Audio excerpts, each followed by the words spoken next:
חסידי חב"ד בישראל ובעולם. כשמסתכלים על המפעל אדיר הממדים שנקרא חב"ד, קשה להאמין שמדובר במפעל של אדם אחד. ועוד יותר קשה להאמין שמאז הסתלקותו, המפעל האדיר שהקים רק המשיך לגדול ולהתפרס בממדי ענק בעולם.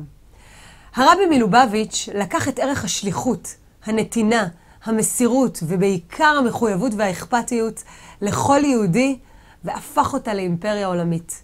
כיום אין כמעט יהודי בעולם שחב"ד לא נגעה בו באופן כזה או אחר. האמת שהקשר שלי לחב"ד הוא קשר משפחתי. סבי היקר עליו השלום, בנימין בייני שריבין, היה בעצמו חב"דניק בברית המועצות לשעבר.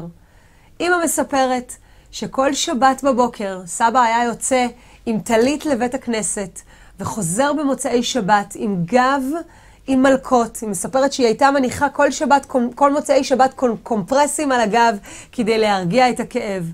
וכל זה בגלל ההתעקשות שלו על הלבוש היהודי והטלית שהסגירו את יהדותו. גם אני, כילדה וכנערה, זכיתי לצאת עם הוריי לשליחויות בברית המועצות לשעבר. וסייענו לפזר חום בקרב היהודים הפזורים שם. ככה שכבר מילדותי ספגתי את ערך השליחות. ערך שבצניעות רבה, אבל ערך שמלווה אותי בכל תפקיד אליו הגעתי. גם היום, בתפקידי כשרת התפוצות.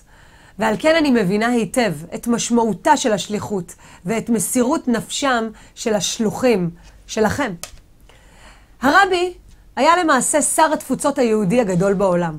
כל חייו של הרבי היו תפוצות ישראל. הוא דאג לשלוח שליח לכל מקום בעולם, למרוקו, לתוניס, לפינלנד, לאנגליה, וכל זה כדי לדאוג לכל יהודי באשר הוא.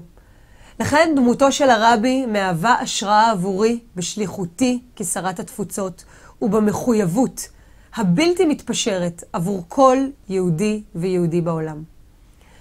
בתקופה האחרונה עבר העולם היהודי טלטלה לא פשוטה כתוצאה מנגיף הקורונה.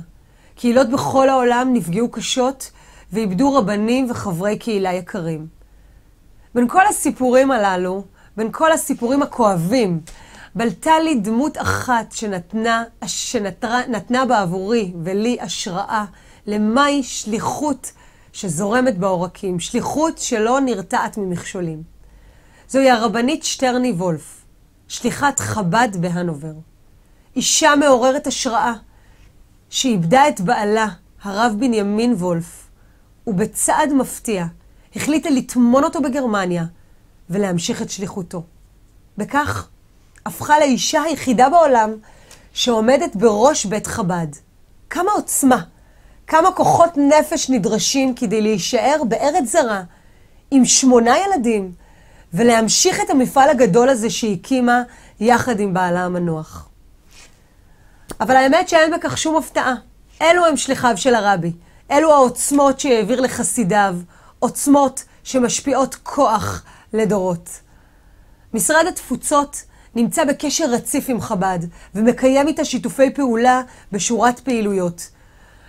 לדוגמה, קמפוסים בארצות הברית, בתי ספר ברוסיה ועוד. אני מקווה ששיתוף הפעולה הזה ילך ויתחזק, שנזכה להמשיך את דרכו של הרבי בדאגה ובמסירות לכל יהודי על הגלובוס ובחיזוק הקשר שלו ליהדותו.